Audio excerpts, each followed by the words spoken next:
मौलाए कायनात सैयदना अली मुर्तजा की जात है। किसी ने कुरान इस तरह पढ़ा, बाबा कुरान पढ़ते हैं घोड़े की सीन पर एक कदम रखकर दूसरा कदम रखने से पहले, और शहजादों की क्या शान है, सर कटने के बाद जो नेज़े पे कुरान पढ़ते हैं वो किसी और खानदान का फर्द नहीं, वो मेरे नबी का नवासा सैयदना इमाम हुसैन की जात है, इमाम अली मकाम की जात है। मेहराब में, मिंबर पे, मस्जिदों में आपने हर खानदान वाले से कुरान सुना, लेकिन नेज़े पे जिसने कुरान पढ़ा वो सिर्फ मेरे नबी का खानदान। 40 साल तक इशा के वुजू से फजर की नमाज जहां हो रही है वो कोई और नहीं, वो मेरे नबी के खानदान का शहजादा जिसे दुनिया सरकार गौसे आजम के नाम से जानती है। 70 साल तक कभी ना सोकर रातों दिन जागकर इबादत करने वाला, 90 लाख को कलमा पढ़ाने वाला, वो किसी और खानदान में नहीं मिलेगा, वो मेरे नबी के खानदान में है, जिसको मोइनुद्दीन अजमेरी गरीब नवाज कहा जाता है। जब जिक्र करते हैं तो आप इतनी कसरत से करते हैं कि आपके जिक्र को सुनकर परिंदे भी जाकिर हो जाते हैं। ऐसा जाकिर आपको किसी और खानदान में नहीं मिलेगा, वो मेरे नबी का शहजादा हजरत शाह बरकतुल्लाह इश्की प्रेमी महरवी रहमतुल्लाह अलैह की जात है, जिसके जिक्र ने परिंदों को जाकिर बना दिया। ये खानदान नबूवत का अमल है। इमाम ज़ैनुल आबिदीन का नाम ज़ैनुल आबिदीन नहीं है, बल्कि उनका नाम है अली इब्न हुसैन। ज़ैनुल आबिदीन उनका लक़ब है, लक़ब। और ज़ैनुल आबिदीन क्यों कहते हैं? क्योंकि रोजाना तकरीबन 300 रकअत और कभी 700 रकअत नफिल नमाज पढ़ते थे। लोगों ने कहा ये आबिद नहीं है, बल्कि ये ज़ैनुल आबिदीन है। आबिदों, कसरत सजदा की वजह से आपकी पेशानी पर सजदे का निशान पड़ गया। एक तो ये कि जो लोग गलत सजदा करते हैं उनकी पेशानी पे निशान आता है, और एक तो ये जो कसरत से सजदा करते हैं उनकी पेशानी पर भी निशान आ जाता है। लेकिन कितनी 300 रकअत के बाद, 700 रकअत के बाद, और मैं जहां से पढ़ रहा हूं इसको मेरे इमाम अहले सुन्नत ने लिखा कि आपकी पेशानी पर निशान सजदा कसरत सजदे की वजह से।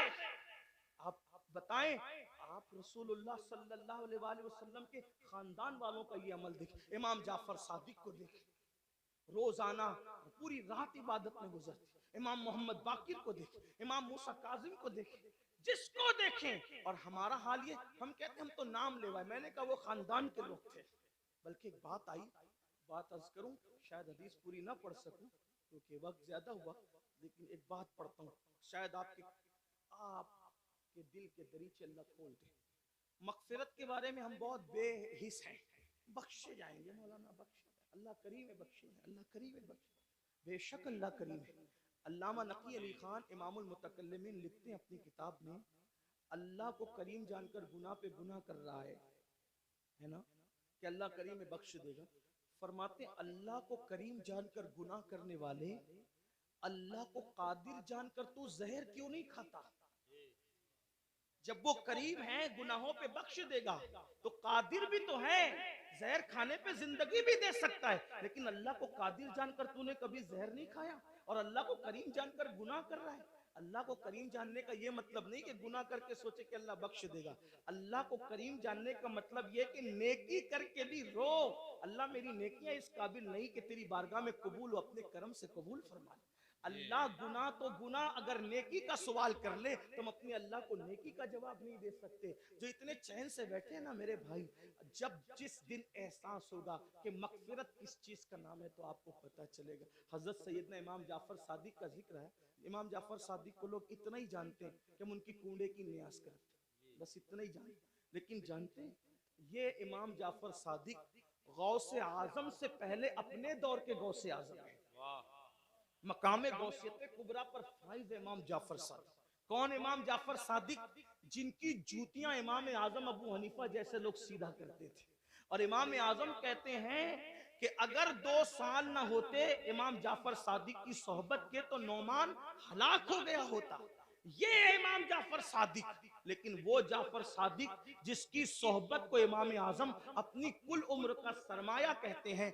जब उस इमाम जाफर सादिक से लोग मुसाफा करते, हम लोगों से भी लोग करते हैं, इमाम जाफर सादिक से भी लोग मुसाफा करते थे। दाता साहब लिखते हैं कि जब इमाम जाफर सादिक से कोई मुसाफा करता था तो इमाम जाफर सादिक उसका हाथ पकड़ लेते।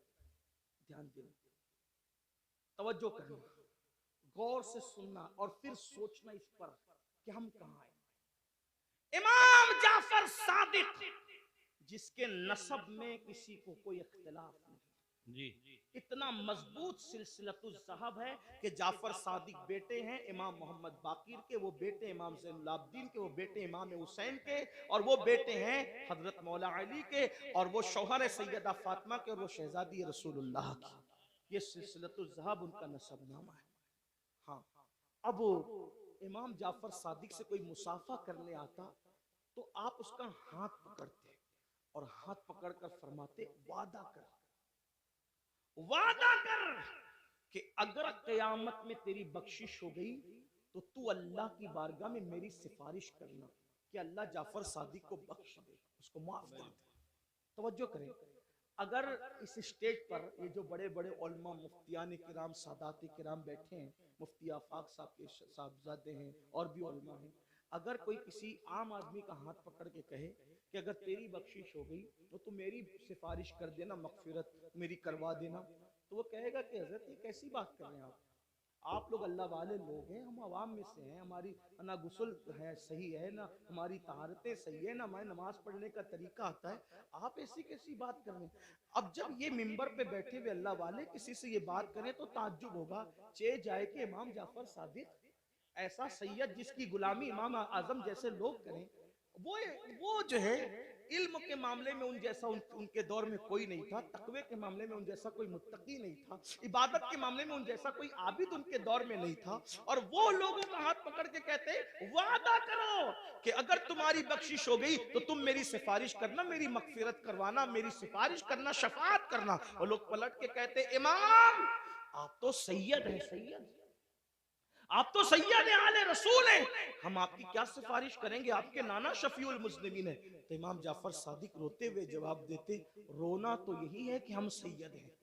तवज्जो करें, कहते रोना तो यही है कि हम सैयद हैं, क्योंकि हम इस बात से डरते हैं कि हमारे नाना को हम मुंह क्या दिखाएंगे, नाना को मुंह दिखाने की हिम्मत नहीं है क़यामत के दिन। ये हाल है उनका जिनकी सियादत पर, इमामत पर, क़यादत पर, तकवा पर, ज़ुहद पर पूरी उम्मत का इत्तिफाक है, वो क़यामत के दिन से इतने लर्जा बरअंदाम है। और यहाँ जिन्हें गुस्ल भी नहीं आता, वुजू भी नहीं आता, जुमा की 2 रकअत पढ़ के मस्जिद से ऐसे भागते हैं जैसे स्कूल से छुट्टी होने पर स्कूल के बच्चे भागते हैं, ये हालत है। और उसके बाद हम जन्नत के ठेकेदार बने, मौलाना हम जन्नत में न जाएंगे तो कौन जाएगा। बड़ी माजरत के साथ वहां फिर देखा जाएगा कि क्या होगा, और वहां पछताने से काम नहीं चलेगा। आज ले उनकी पनाह, आज मदद मांग उनसे, फिर न मानेंगे क़यामत में अगर मान गया।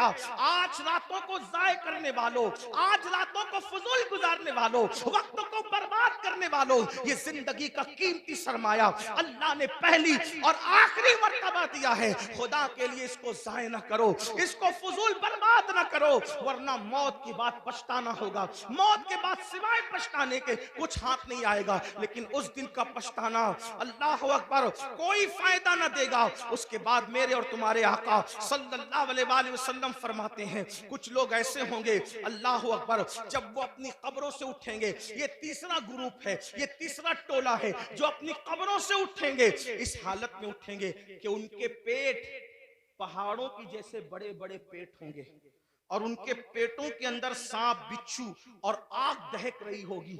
साहबा ने पूछा, आका वो कौन होंगे? सरकार अलैहिस्सलाम फरमाते हैं, ये वो लोग होंगे जो दुनिया में ज़कात अदा नहीं करते थे, ज़कात नहीं देते थे, बड़े बड़े पहाड़ों की तरफ पेट लेकर के उठेंगे। आज लोग ज़कात भी नहीं देते पूरी पूरी, और फिर कोई पैसा लेके भाग जाता है, कोई चोरी कर ले जाता है, माल डूब जाता है, आग लग जाती है, कहते हैं हमारा नुकसान हो रहा है, नुकसान हो रहा है। याद रखना, जो पूरी पूरी ज़कात अल्लाह के लिए निकाल दे, मेरे आका फरमाते हैं उसका माल अल्लाह के किले में महफूज हो जाता है, उसके माल की हिफाजत हो जाती है। फिर चौथे ग्रुप के बारे में मेरे और तुम्हारे आका सच्चे नबी सल्लल्लाहु अलैहि वसल्लम ने ने फरमाया कि जो चौथा ग्रुप कब्र से निकलेगा उसके मुंह से खून बह रहा होगा और खून लेकर के वो निकलेगा। साहबा ने पूछा आका जिनके मुंह से खून बह रहा होगा वो कौन लोग होंगे? आका इरशाद